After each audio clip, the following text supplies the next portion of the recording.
तो इस एपिसोड की शुरुआत में हम देखते हैं कि कैसे ये चिंग उस कचरे डॉक्टर को छोड़कर चुपचाप बस सबवेज की ओर अंदर जा रहा होता है। पर वो डॉक्टर सोंग जानता होता है कि यहाँ पर अकेला तो वो जिंदा नहीं बच पाएगा, इसीलिए ये चिंग के पीछे भागा होता है। वो उसे बताता है कि ये जगह एक बहुत ही बड़ी और खतरनाक लैबिरिंथ है, और अगर ये चिंग अकेले के रास्तों पर जाएगा वो पक्का ऐसे रास्तों पर पहुंच जाएगा जहां पर वो एकदम गुम हो जाएगा। तो इसीलिए डॉक्टर सोंग उसका गाइड बनना चाहता था। देखो मिस्टर ये चिंग, मैं तुम्हारा गाइड बनता हूँ और तुम अपनी बहन का रास्ता ढूंढो, और फिर इसी रास्ते से तुम अपनी बहन को भी बचाओगे और मुझे भी साथ ले जाओगे। और क्योंकि ये चिंग उसकी कोई भी बात का जवाब नहीं दे रहा होता है, डॉक्टर सोंग उसके साइलेंट को हाँ की तौर पर ले लेता है और उसे उस टेलीपोर्ट गेट का रास्ता दिखाने लगता है, जो कि बहुत ही बड़ा और विशाल होता है। और फिर वो दोनों ही उस जगह पर एंटर कर जाते हैं। और फिर उस जगह के अंदर आने के बाद सोंग उससे पूछता है कि आखिर ये चिंग कौन से ग्रुप में बिलोंग करता है, जिस बात से उसका मतलब होता है कि आखिर ये चिंग किस गिल्ड से होता है। जिस बात पर वो बताता है कि वो यहाँ पर अकेला आया होता है और साथ ही वो अकेले ही काम करता होता है। जिस बात पर डॉक्टर सोंग बताता है, आप जैसे अकेले काम करने वाले इंडिपेंडेंट हंटर ऐसी मुश्किल कड़ी में भी अकेला काम कर सकते हैं। ये बात कमाल की है, वरना तो अभी तक इस काबिल वो कोई ना कोई टॉप गिल्ड में चला जाता है, जैसे डोंटस लियोनेट्स और क्लाउड टॉप जैसे टॉप क्वालिटी के गिल्ड। इन ग्रुप्स की सैलरीज बहुत ही ज्यादा होती हैं।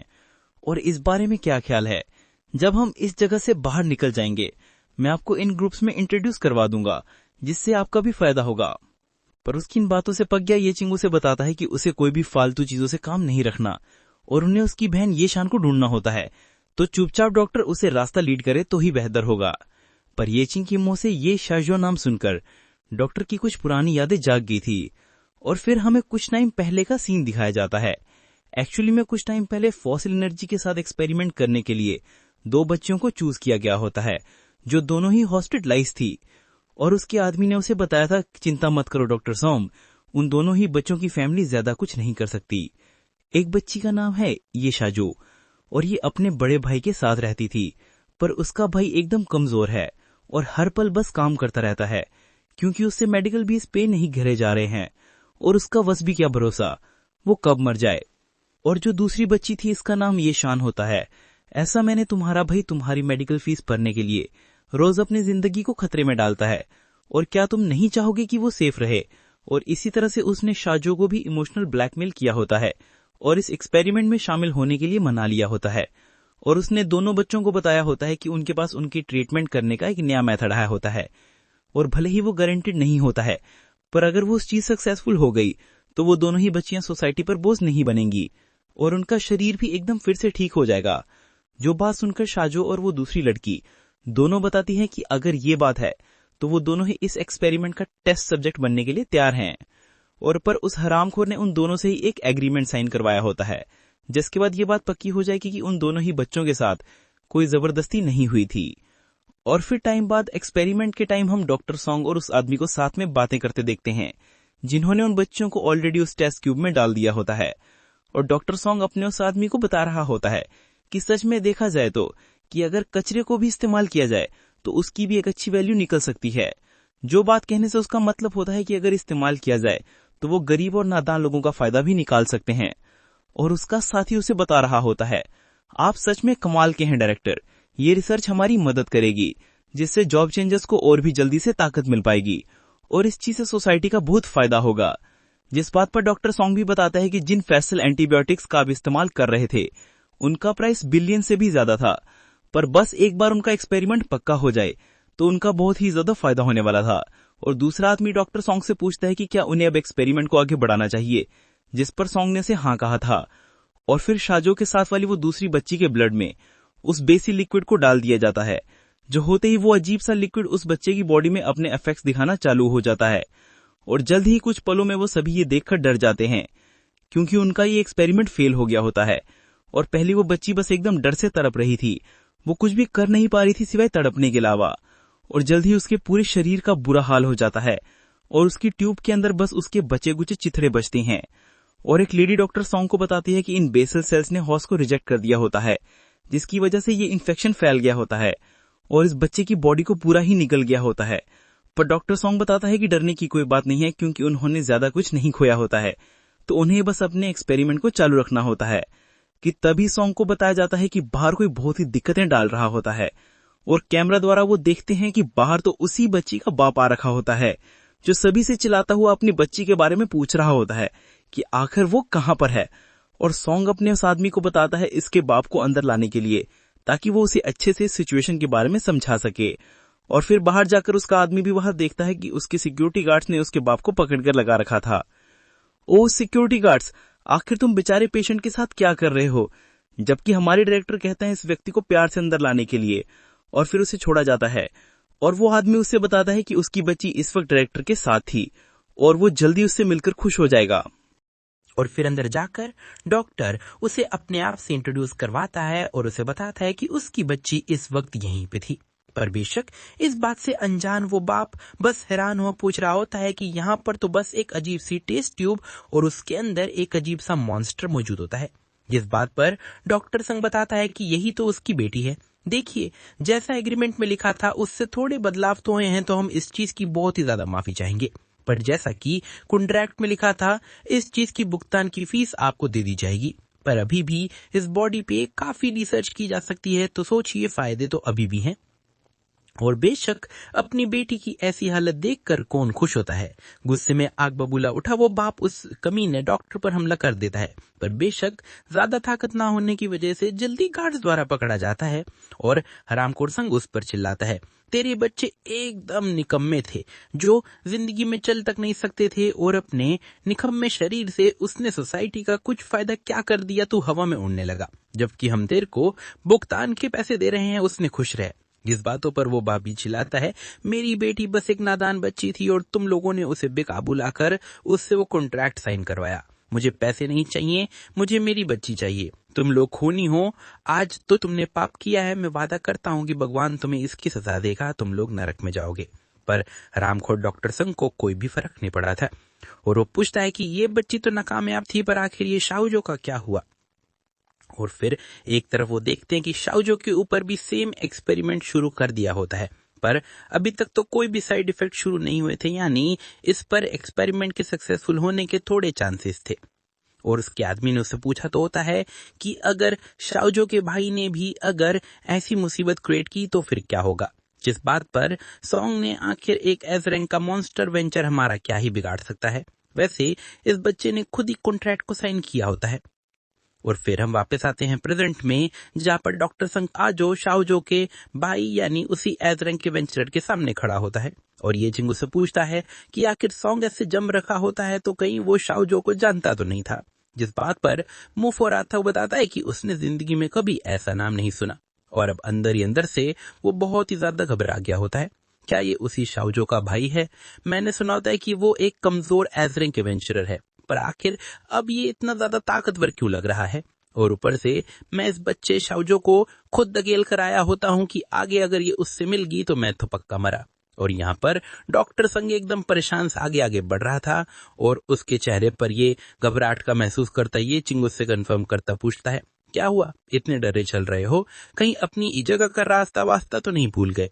जिस बात पर सॉन्ग ना करता है और अपनी टेंशन की कोई और बचा देता बताता है कि उसे बस ये बहन की चिंता हो रही थी, क्योंकि उस हॉस्पिटल रूम के अंदर पहले बहुत से मॉन्स्टर्स आए थे तो उसके पास कोई भी चॉइस नहीं थी उस जगह से बस भाग जाने की।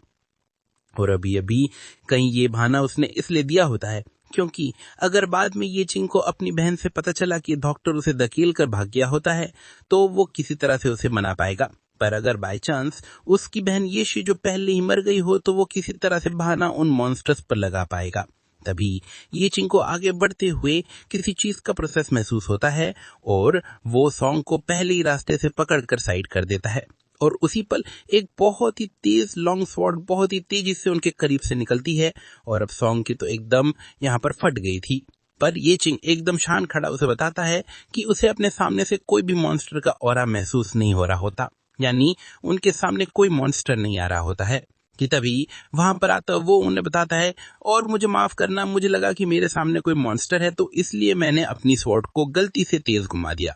और तुम यहाँ के डायरेक्टर सॉन्ग हो ना, मुझे लेनहोर्ड से एक कमीशन मिले थे तो मैं आकर यहाँ पर बचाने के लिए आया। जो इस बात पर ये चिंग भी थोड़ा सोच रहा होता है कि फाइनली ये मुसीबतों से दूर हो जाएगी। और यहाँ पर डॉक्टर सॉन्ग चिल्ला रहा होता है कि अगर वो उसे यहाँ पर बचाने आया होता है तो पागलों की तरह पहले उसे बिना सोचे समझे मारने क्यों वाला था। और फिर ये चिंग उससे पूछता है, तो लेनहॉर्ट की एंट्रेंस पे जिस लॉन्ग स्पॉट के ट्रेसेस मुझे मिले थे वो तुम्हारे ही थी। वहां पर सबूत होता है कि पूरी टीम मारी गई थी, पर तुम जो बहुत ताकतवर थे वहां पर जिंदा बच गए। और वुंग भी से अपने आप से इंट्रोड्यूस करवाता बताता है कि वो एक मर्सनरी है और उसे जहां से भी पैसे मिलते हैं वो उनसे उनकी कमीशन ले लेता है, तो उससे फर्क नहीं पड़ता उसके कितने भी टीममेट्स मारे जाएं। और फिर डायरेक्टर सॉन्ग को लेकर वो वहां से जा रहा होता है कि यहाँ पर पीछे खड़ा ये चिंग सोच रहा होता है, मैंने पहले भी डबल पेड मर्सनरीज को देख रखा है। ये लोग हर टाइम अपनी जिंदगी वेस्ट में जीते हैं और अगर जितने भी टीममेट्स मारे जाएं ये उनके पैसे भी अपने लिए रख लेते हैं। और तभी ये चिंग सॉन्ग को रोकता बताता है कि इस बंदे का इरादा कहीं से भी किसी को बचाने का नहीं लग रहा होता है, क्योंकि ये चिंग को उसे मर्डरस इंटेंट महसूस हो रहा होता है, जो कि ओब्वियसली डॉक्टर सॉन्ग को कुछ समझ नहीं आ रहा था। पर ये चिंग बताता है कि वो किसी भी मिशन के बीच में तो नहीं आना चाहता। और ये चिंग वुंग को एक बात साफ करते बताता है कि उसने डॉक्टर सॉन्ग से वादा किया होता है कि वो उसे वहां का रास्ता दिखाएगा जहां पर उसकी बहन मौजूद थी, तो इसलिए वो उसे अकेला तो नहीं जाने दे सकता। जो बात सुन वो वुंग उसे बताता है कि अगर ये चिंग बात कर रहा होता है एक छोटी लड़की की, तो हाँ मैं उससे मिला था। जिस पर ये चिंग अब उसे चिंता में पूछने लगता है कि क्या सच में वो उसे मिला था, तो फिर आखिर वो कहां पर है। और यहाँ पर डॉक्टर सॉन्ग के पीछे अब तोते उड़ गए थे, क्योंकि अब उसे लग रहा होता है कि वो पक्का मरने वाला होता है। और यहाँ पर इससे कुछ उल्टा सीन हो जाता है। वुंग ये चिंग की तरफ एक टेडी बियर फेंकता है, जिसे पकड़कर ये चिंग ध्यान से देखता है कि ये टेडी बियर तो शाओजो का ही होता है। और आखिर ये वुंग के पास क्या कर रहा होता है कि वो मुझसे बताता है वो बच्चे काफी प्यारे तो थे पर बेचारे उस जगह से नहीं बच पाए। और ये बात सुनकर ये चिंग काफी परेशान और गुस्सा होता है कि पीछे यहाँ पर डॉक्टर संग एकदम खुश होता है कि अगर वो मर गई है तो वो बच सकता है। और यहाँ पर वो ये चिंग को बताता है, मैंने उस बच्चे को बताया होता कि अगर कोई भी मॉन्स्टर तुम्हें मारने की कोशिश करेगा मैं तुम्हारी रक्षा नहीं करूंगा। और उसने भी इस बात पर हाँ की थी और अपने वादे के मुताबिक मैं कम से कम अपनी एडवाइस को तुम्हें बता रहा हूँ।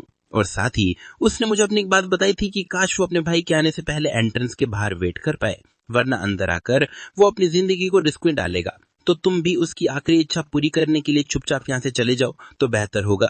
ये चिंग इस बात से बहुत गुस्सा हो गया होता है कि उसके साथ होने के बावजूद भी वो चिंग ने उसकी बहन की रक्षा तक भी नहीं की। इस बात पर वो चिंग उससे साफ करता है कि वो बस एक मर्सनरी है और उसका काम बस पैसे लेकर अपनी कमीशंस को पूरा करना है, बाकी उसे जिंदगी की कोई और चीज से मतलब नहीं था। और ये श्रब जो उसके ऊपर था वो सिर्फ उसके साथ था जो उसके बाकी साथियों को उससे पहले मार देता था। और वैसे भी उसने उस बच्चे को ये बात पहले ही बता दी थी, तो आ जाकर उसी की गलती थी। और ये चिंग के हर एक तेज वारों को वो अपनी लॉन्ग स्वॉर्ड से आसानी से रोक रहा होता है कि ये चिंग फिर भी उस पर वार करना ना रुकता, उस पर चिल्लाता, पूछता है कि आखिर उसकी बहन इस वक्त कहाँ पर है। जिस पर वो चिंग बताता है कि अगर वो डायरेक्टेड सॉन्ग को उसे देखकर यहाँ से जाएगा तो वो उसे उसकी बहन का रास्ता बता सकता था। और ये चिंग डायरेक्टर सॉन्ग को भी उसे देने से मना कर देता है, क्योंकि अब वो नहीं चाहता था कि वो चिंग की कमीशन शांति से पूरी हो। और यहाँ पर डॉक्टर सॉन्ग सोच रहा है कि क्या उससे भी कोई उसका हाल पूछेगा।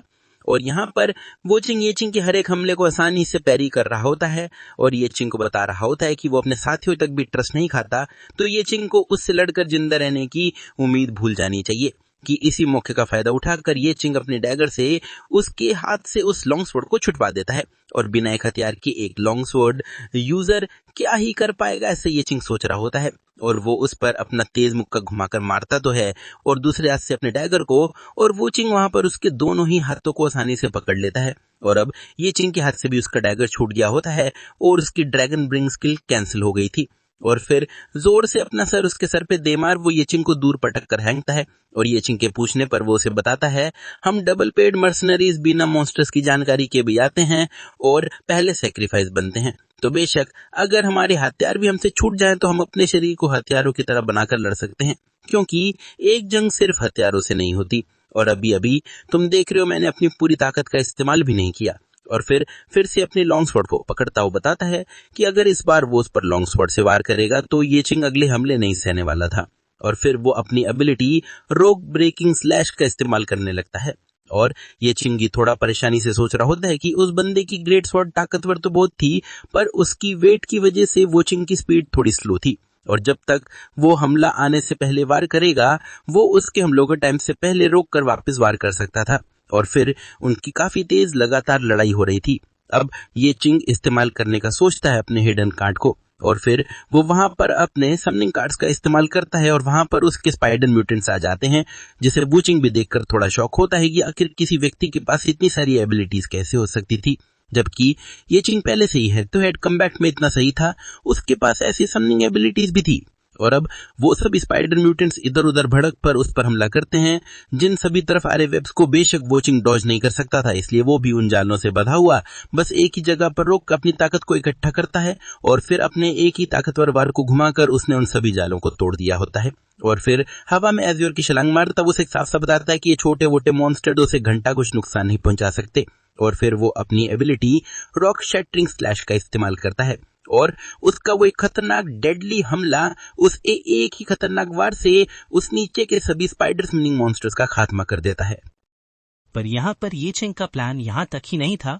वो एपो डैश और ड्रैकर फ्रेंड स्किल का इस्तेमाल कर बहुत ही तेजी से बूचिंग के पीछे से आकर उस पर एक तेज बार घटा है, जिसे अहम वक्त पर बूचिंग अपनी लॉन्ग फर्ड्स बार से ब्लॉक कर लेता है और विचवार के बाद बूचिंग थोड़ा पीछे भटता घटता है। अगर मेरी तलवार तुम्हारा ये मुक्का नहीं संभाल पाती, उस मुक्के की ताकत कम से कम भी 100 पॉइंट्स के बराबर थे और तुम्हारा ये मुक्का पक्का है मेरे शरीर का तमा कर फटता। जिससे अब मुझे एक चीज का पता चलता है कि तुम उतना काबिल लोगों में से तो होते नहीं हो जिनसे मैं पहला पड़ा हूँ। और अब उसे इतना रियलाइजेशन होता है कि सच में ये चिंग की ताकत काफी कमाल की थी, जिस पर हाँ करता ये चिंग बताता है, ये बात जान लो कि लड़ने में मैं भी कुछ कम नहीं हूँ और मैं आप तुमसे एक आखिरी बार पूछूंगा कि मेरी बहन कहाँ पर है। और वूमिंग को भी वो बात याद आती है कि कैसे शियाजू उससे बातें करके बता रहे थे, आप तो सच में काफी शक्तिशाली हैं, पर मैं जानना चाहती हूँ कि आप और मेरे भाई में से कौन ज्यादा शक्तिशाली होगा। मैंने सुना है कि मेरे भाई एक उस्ताद व्यंजन है और वो इन जगह पर आते हैं लड़ने के लिए और मैं भी उनकी बहुत इज्जत करती हूँ और मेरा सपना है भविष्य में उनके जितना शक्तिशाली बनने का। जिस बात पर वूमिंग को सब बताता है कि पावली बच्ची इस कवेंचर ताकतवर थोड़ी न होते हैं, बल्कि वो तो लेवल 1 की जॉब थी, वो भी बस फालतू की सामान इकट्ठा करने की, और एक वेंचर कभी भी ताकतवर नहीं होता था। जिस पर शियाजू उस पर भी नहीं मानी थी और वूमिंग को बस बता रही थी कि जब भी वो अपने भाई के हाथों को देखती थी और उनकी उस ताकतवर नजरों को, उसे साफ साफ पता होता था कि उसका भाई एक ताकतवर और पक्का वॉरियर था। जो बातें सुनकर वूमिंग भी कभी उसके भाई से मिलना चाहता था और शियाजू ने भी उससे उन दोनों को अच्छे से इंट्रोड्यूस करवाने का वादा किया था। और आज ये चिंग के सामने खड़ा वो सच में देख पा रहा होता है कि उसके भाई की नजरें सच में ऐसी थी, ना जाने वो कितनी बार मौत से लड़ा हो, और उसे ये बात पक्की हो गई थी कि शियाजी सच कह रही थी। और यहाँ पर ये चिंग भी अपने आप को हील करने के लिए अपने भी आखिरी पोशंस को पी लेता है और मन ही मन वो सोच रहा होता है कि वो वूमिंग के बेसिक आर्ट्स को तो समझ पा रहा होता है, ये भी कि वूमिंग एक टूल हैंडेड स्पोर्ट्समैन था और वूमिंग की हेल्थ इतनी ज्यादा तो नहीं लग रही थी, तो अगर वो उस पे बर्स्ट एक डैमेज बफ्स का इस्तेमाल करेगा और उसके बदौलत अगर वो क्रिटिकल हिट लगा पाए तो उसकी वीक पॉइंट्स पे वार कर वो अगली 3 हिट्स में हरा पाएगा। पर खतरनाक बात ये थी कि अभी तक कि वो जिन जॉब चेंजर्स से मिला था अब तक, उनमें से वूमिंग उन सब में से उसे सबसे अलग लग रहा होता है कि वूम ने ना ही अपने बचाव के लिए कोई आर्मर डाल रखा था और बस उसके हाथ में एक ग्रेट स्वर्ड थी, जिससे बस लग रहा होता है कि वूमिंग को अपने बचाव से कोई भी मतलब नहीं था और बस उससे डैमेज करने से ही मतलब था। वो महंगा अपनी खतरनाक स्किल्स को एक्टिवेट करता, ये चिंग पर वार करता, अपनी ग्रेट स्वर्ड को पूरी तेजी से घुमाता है, जिससे ये चिंग डॉज करता हवा में आता है और अचानक ही अपनी स्किल्स का इस्तेमाल करता वूमिंग पर वार करने उसके पीछे आ जाता है। पर अब ना जाने क्यों वूमिंग का रिएक्शन टाइम पहले से बहुत तेज हो गया होता है। वो अगले ही पल वापस ये चिंग की तरह बढ़ता है और वो ग्रेट स्वर्ड सीधा ये चिंग के सर के ऊपर ही होती है, जिससे बाल बाल बचता हुआ ये चिंग अपनी शोल्डर स्किल का इस्तेमाल कर उस पर अपनी क्रिटिकल हिट से वार कटा है। और ये चिंग के पहले डायरेक्ट उस पे वार थे, पर अजीब बात ये थी जबकि वुमेन का रिएक्शन टाइम भी काफी तेज था, वो इसके इन वारों को डॉज नहीं कर रहा था, पर उन वारों को खाकर भी वुमेन लड़ने के लिए एकदम एक्साइटेड हो उठ जाता है। और ये चिंग ध्यान से नोटिस करता है कि वुमेन के शरीर में जहां पर उसकी हिट लगी थी वहां पर वुमेन का खून नहीं बह रहा होता है, बल्कि ऐसा लग रहा होता है कि जैसे उसने कोई मिट्टी के पुतले को तोड़ा था और अब एकदम बबला उठा वूमिंग फिर से अपनी लॉन्ग स्वर्ड से फिर से ये चिंग की तरफ लगातार वार करने लगता है और अपने अगले वार में वो ये चिंग पर अपनी एबिलिटी का इस्तेमाल कर वहां पर एक बहुत ही बड़ा धमाका घटा है, जिसके बीच में ये चिंग भी आ गया होता है। पर पीछे मुड़कर वूमी पाता है कि उसने ये चिंग को नहीं बल्कि उसके क्लोन को मारा था और ये चिंग कभी भी एकदम सही हालात में मौजूद था। और अब वूमिंग भी रोककर ये चिंग को बताता है कि उसके पास एक ऐसी ट्रीट है कि उसे कोई भी नॉर्मल हमलों से नहीं मार सकता था, यानी वो एक तरह से इमॉर्टल था। और वूमिंग उसे बताता है कि इस अबेस में ऐसी चीजें मौजूद हैं जिसे टेक्नोलॉजी कभी भी नहीं समझ सकती, ऐसी ताकतें, ऐसी स्किल्स और ऐसी चीजें, ऐसे पेमेंट्स, और उससे भी सबसे खास चीज इस अबेस में इंसानों पे लगने वाली श्राप तक भी मौजूद है। ये एक तोहफे के साथ साथ सजा की तरह है, जिससे तुम्हें काफी ताकत तो मिल सकती है, पर उस ताकत के भी अपने नुकसान थे। जब मौत के डर से तुम्हारी जिंदगी जाने वाली होती है, वो श्राप तुम्हें उस जिंदगी से लड़ने की ताकत दे सकता है, तुम्हें पैसे दे सकता है, पर ऐसा भी तो हो सकता है कि वो ताकत बस तुम्हारे अस्तित्व का मजाक बना रही हो, क्योंकि वो श्राप तुम्हें कभी भी नहीं बताएंगे कि उन्होंने तुमसे तुम्हारी क्या चीज खोली है। और तभी येजिंग के सामने वूमिंग अनडेड बन जाते और उसके शरीर के एकदम धड़े बनकर नीचे गिर जाते, जिसे येजिंग और डॉक्टर सोम जान पाते कि उन्होंने पहले भी सुना था कि बेस में जॉब चेंजर्स को मॉन्स्टर की ट्रेड्स मिल सकते हैं और ये अनडेड ट्रेड तो एक तरह का तुम्हें अमर बना सकता है और जब तक तुम्हारी एनर्जी खत्म नहीं होगी तुम बार बार वापस जिंदा हो सकते हो। और वूमिंग भी अब उसके सामने पहले एकदम हस्तियों की तरह बिखर गया होता है, पर उसी पल वो वापस अपनी मर्जी से रीजनरेट हो जाता है और येजिंग को बताता है कि मरने से पहले उसने श्राप को पा लिया था, जिसके बाद वो बस बार बार मर कर वापस जिंदा होता रहता।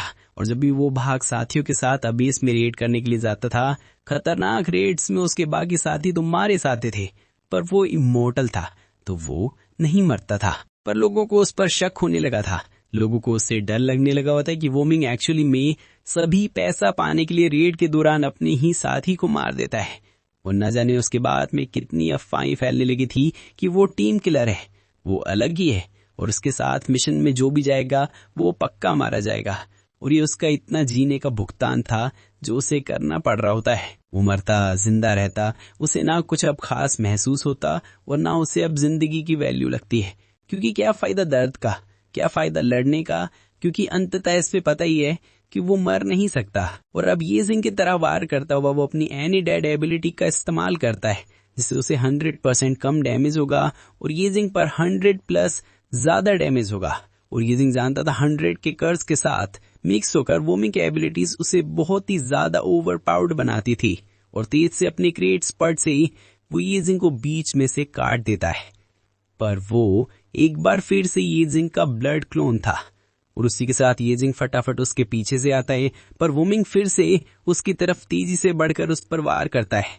और येजिंग थोड़ा कंफ्यूज था कि आखिर एक अनडेड बंदे को कैसे हराया जा सकता है, पर वूमिंग उसे बताते कि जहां ताकत से जीतने की बात आती है येजिंग उसकी बराबरी कभी नहीं कर पाएगा। पर तभी उसके वार से बचता हुआ येजिंग अपनी डिवाइन आर्टिफैक्ट उस डेथ स्ट्राइक का इस्तेमाल करता है और तभी उस काइडन एफेंगडेक वहां पर आकर वूमिंग की तरफ वार करने के लिए बढ़ने लगता है और वूमिंग उसे रोकने के लिए अपने बार्स खर्च करता है, पर उसका कोई भी फायदा नहीं होता और वो खतरनाक अनडेक अपने बहुत ही ताकतवर हमले वूमिंग पर करता है, जिसे वूमिंग भी कहता है ये कोई फिजिकल वार नहीं है, क्या ये है एक स्किल इफेक्ट। जिसका जवाब दे तो यूजिंग बताते कि जब भी उसकी स्किल के इस्तेमाल से कोई भी टारगेट मरता है, इस एबिलिटी का ट्रेड चालू हो जाता है, जिससे उसकी एचपी और माना धीरे धीरे करके रिकवर होगा।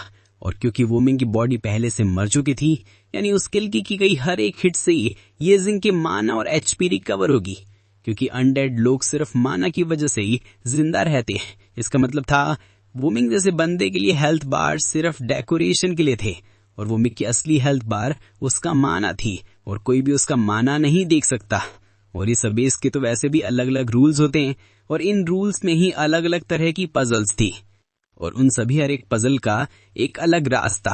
और लोगों को वूमिंग को देखकर लगता होगा कि वो एक ताकतवर इंसान है जिसे लड़ाई के दौरान अपनी जान की परवाह नहीं, क्योंकि वूमिंग का स्टाइल ही ऐसा था, वो ना ही कोई आर्मर डालता था, ना ही अपने आप को ज्यादा बचाता था और वैसे भी लोग उसे बेवकूफ समझेंगे। पर जब वूमिंग मारा नहीं चाहता होगा, वो अपने दुश्मनों को आसानी से मार पाता है, जिस बात पर वूमिंग भी हाँ करता है कि येजिंग की ये थ्योरी काफी कमाल की थी, क्योंकि अबेस में जीतने के लिए सिर्फ ताकत नहीं चाहिए, agility, intelligence, constitution, will power, luck, ऐसे कई एट्रीब्यूट्स थे जिनकी अबेस में जरूरत पड़ती थी। पर बेशक सभी के पास सभी एट्रीब्यूट्स नहीं हो सकते थे, तो हर एक व्यक्ति कोई ना कोई चीज में कमजोर होता है।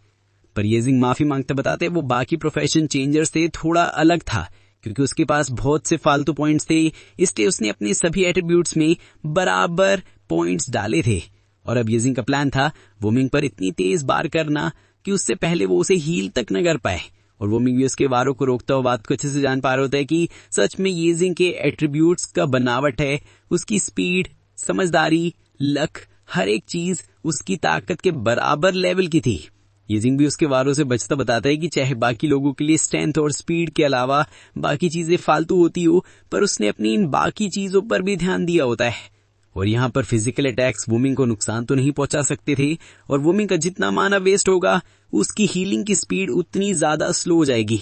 और जब उसका माना पूरी तरह खत्म हो जाएगा वो फाइनली वोमिंग को मार सकता था। और तभी मौके का फायदा उठाकर येजिंग डिवाइन आर्टिफैक्ट का इस्तेमाल करके उस सोल शेपर से उसके हाथ को काट देता है। और वोमिंग उसे बताता है, माय काइंड डैड, मेरे पास तो काफी माना है, पर क्या तुम्हें लगता है कि तुम्हारे पास मेरे खिलाफ टेकने लायक माना होगा? येजिंग इस बात पर हाँ करता है, क्योंकि उसने पहले भी काफी पोशंस पिए थे और साथ ही आर्टिफैक्ट्स का अच्छे से इस्तेमाल किया होता है। कि वोमिंग उसे बताता है कि येजिंग किसी चीज को भूल रहा होता है। और येजिंग भी पीछे मुड़कर देखता है कि शाज की आखिरी निशानी यानी उसका टेडी बेयर वहीं कहीं पीछे गिर गया था। और जब येजिंग का ध्यान भटका ही था, वोमिंग पूरी तेजी से उसकी तरफ बढ़कर उसे पकड़कर जमीन में दबा देता है। और फिर वो येजिंग को बताते हैं कि जो भी उसे रोकने की कोशिश करता है वो उस पर कभी भी दया नहीं दिखाता। पर येजिंग यहाँ पर अलग था, क्योंकि आज तक उसके जितने भी साथी बने थे वो एकदम मतलबी थे, जो अपनी जिंदगियों के लिए दूसरों की जिंदगियां कुर्बान कर सकते थे। और ये बात जानकर भी कि येचिंग की बहन उस पर एक बोझ बन सकती है, वो उसे बचाने के लिए बूमिंग से लड़ रहा होता है। ये बात बूमिंग को काफी अच्छी लगी थी और वो येचिंग से पूछता है कि आखिर वो अपनी जान और इस डॉक्टर सॉन्ग की जान में से किसकी जान को बचाना चाहेगा।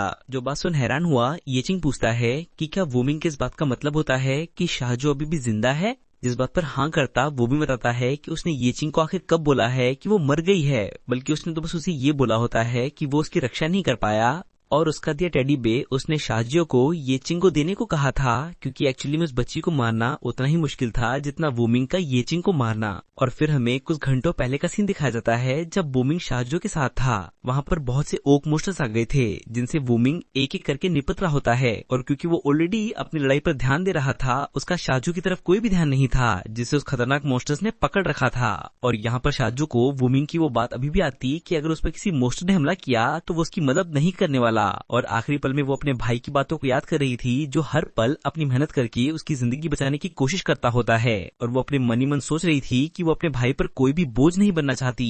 आखिर सिर्फ एक पल के लिए उसे इससे लड़ने की ताकत मिल जाए तो वो सच में इस किस्मत और भगवान की बहुत शुक्रगुजार होगी। कि तभी होता क्या है, उसके शरीर में मिक्स किया गया अब इसका फॉर्मूला उसे एक नई शक्तियां दे देता है। और तभी शाहजो को एक नई स्किल मिल जाती है जो थी शेप शिफ्टर। और वो एक ट्रांसफॉर्म होकर बड़े से टेडी बेयर मॉन्स्टर की तरह बन गई थी, बिल्कुल उसी टेडी बेयर मॉन्स्टर की तरह जैसा उसके पास टॉय था। और अब अपना एक ही पांव घुमाकर वो उन ओक मॉन्स्टर्स के चित्रे कर देती है। और यहाँ पर बूमिंग भी उन ओक मॉन्स्टर्स से लड़ाइयां कर रहा होता है। और अपनी लड़ाई खत्म करने के बाद वो शाहजो की तरफ देखता है कि वो एक बहुत बड़ी मॉन्स्टर बन गई थी। और उसे समझ आता है कि शाहजो के अंदर पक्का अब इसके सेल्स डाले गए थे, जिसकी वजह से वो इवॉल्व होकर एक मॉन्स्टर बन गई थी। यहाँ पे हमें पता चलता है कि वोमिंग एक्चुअली में शाहजो के साथ वाली दूसरी लड़की के बाप को जानता था, इसीलिए उसे पता चल गया होता है कि शाहजो पक्का उस डॉक्टर सॉन्ग की दूसरी विक्टिम थी। और ये जानकर कि शाजी ने अपना कंट्रोल खो दिया होगा, वोमिंग उसे लड़कर इस दर्द से आजाद करने के लिए बिल्कुल रेडी था, क्योंकि यहाँ पर शाजू ने पक्का अपना दिमागी संतुलन खो दिया होगा। पर ऐसा कुछ भी नहीं था। रोती हुई शाजू चिल्लाती हुई बताती है कि आखिर उसके शरीर को क्या हो गया और वो इतनी बड़ी कैसी हो गई, जिस बात से शौक हुआ वोमिंग भी उसे पूछता है, एक मिनट, ऐसा कैसे हो सकता है? तुम पागल नहीं गए? मुझे सच सच बताओ, क्या तुम्हें अपना नाम अभी तक याद है? रोती हुई शाजू भी देखकर वहाँ पर उसे अपना नाम बताती है, जिसे कंफर्म हो गया होता है कि उसका दिमागी संतुलन तो बिल्कुल ठीक था, पर आईने में देखकर वो चिल्ला रही थी कि अब वो टेडी बेयर बन गई थी तो अब उसे क्या करना चाहिए। और अब उसे शर्म आ रही थी कि ऐसे वो अपने भाई से जाकर कैसे मिलेगी। और अगर उसने उसे बत्ता समझ लिया या फिर मॉन्स्टर मान लिया तो क्या होगा, और कि उसके चीखने से परेशान हुआ वुमिंग भी बताता है, देखो ये तुम्हारी स्किल है तो मेरा सरदर्द मत करो, और अगर तुम मेरे साथ मेल आना चाहती है तो तुम अलग हो सकती हो, क्योंकि मेरा काम है एक व्यक्ति को ढूंढकर उसे सबक सिखाना। जैसे एक्चुअली में हमें पता चलता है कि शायद यहाँ पर वुमिंग का मिशन सॉन्ग को बचाना नहीं, उसे खत्म करना था। तभी तो येचिंग को उसकी किलिंग अटेम्प्ट महसूस हो रहा होता है, और फिर शाजू वुमिंग को उसका टॉय देती है ताकि वो येचिंग को ये बता पाए कि उसे उससे मिलने के लिए थोड़ा मेंटली तैयार होना पड़ेगा, वरना वो एकदम रो देगी। और यही सब कुछ एक्चुअली में पास्ट में हुआ था।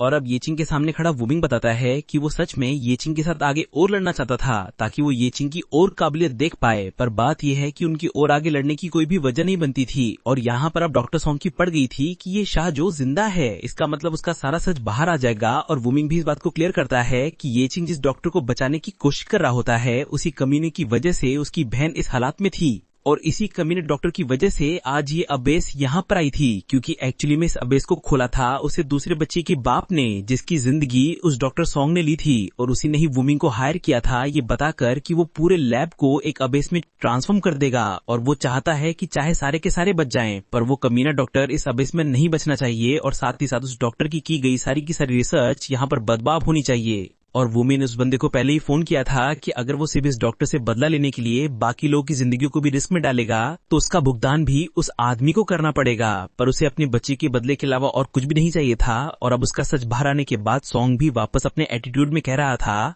वो निकम्मा एकदम बेवकूफ था, हमने उसकी कचरे बच्ची के भुगतान के उसको पैसे भी दे दिए थे, और उस बेवकूफ को फिर भी ऐसी मुसीबतें खड़ी करनी थी। और येचिंग एकदम गुस्सा होकर उसके मुंह पर एक जोर का मुंह गद्दे मारता है, और डॉक्टर सॉन्ग चलाकर बताता है कि वो बच्ची जो चल तक नहीं सकती थी, आखिर उसके पास जिंदगी में बताने को क्या ही था, तो उसने तो बस एक फालतू बच्ची का भी फायदा ढूंढा और उसकी वैल्यू को बढ़ाया था। और अगर उसके सैक्रिफाइस भी हो जाते तो उसे साइंस का फायदा होता, और अगर वो कोई अच्छी चीज को खोज पाते तो भविष्य में इंसानियत का भी फायदा होता। कि येचिंग एकदम गुस्सा होता है और उसे अपनी स्किल्स स्कैवेंजर एबिलिटी से पकड़ता है और जुलाते हुए उसे बताता है, बहन के टिंडे शाजो ओखवताज ह्यूमेन भी लॉस सर्वाइवर बचे थे उस डिजास्टर से। कुछ बातें ऐसी हैं जो तुम जैसे कमीने लोग कभी नहीं समझ सकते, और वैसे उसका स्कैवेंजर एबिलिटी है, वो उसे जोर जोर से पटककर जमीन पर मारता है और फिर उसे पकड़कर बताता है कि वो डॉक्टर की जिंदगी इतनी बदतर और बेकार थी कि वो अपनी आर्मर एबिलिटी से भी उसको नहीं लेना चाहेगा। यानी वो एक तरह से उसे साफ साफ बता रहा होता है कि उसकी जिंदगी की घंटा कोई वैल्यू नहीं थी, या कचरा इकट्ठा करने वाली एबिलिटी को भी उसकी कोई जरूरत नहीं थी। और फिर उसे पटक कर वुमिंग को पकड़ा देता है ये बताकर कि वो इस कचरे को रख सकता है क्योंकि उसे फटाफट अपनी बहन से मिलने जाना है। और वुमिंग का अनडेड हाथ हवा में उगता हुआ सॉन्ग को ही हवा में उठाकर पकड़ लेता है, और वुमिंग येचिंग को बताता है, माँ तो तुमसे शुरुआत से यही समझौता कर रहा होता है कि मुझे इस कचरे को दे दो और मैं तुम्हें बता दूंगा कि तुम्हारी बहन कहाँ पर है। और इस बात पर येचिंग कुछ ज्यादा नहीं बोलता और वहां से चला जाता है। सो गाइस, यहीं पे एपिसोड खत्म होता है, तो मिलते हैं नेक्स्ट एपिसोड में। लाइक शेयर एंड सब्सक्राइब करना मत भूलना। तब तक के लिए बाय बाय।